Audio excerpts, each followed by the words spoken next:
The terrorist group ISIS, or the Islamic State of Iraq and Syria, have many concern about a new war on terror.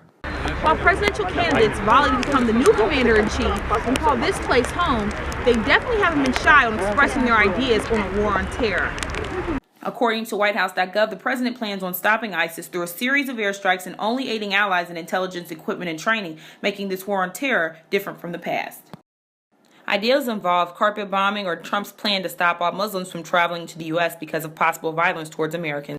I sat down with a local restaurant manager, a Muslim American, to hear his response to comments made by his potential future president. When he said that, and I thought he wasn't serious, but he was.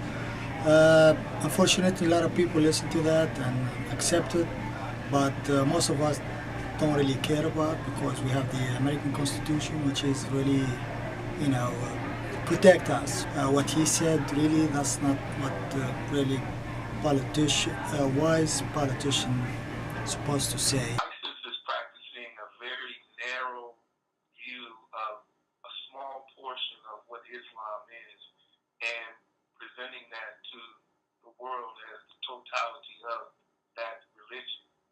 Christiana Ware reporting for NewsVision.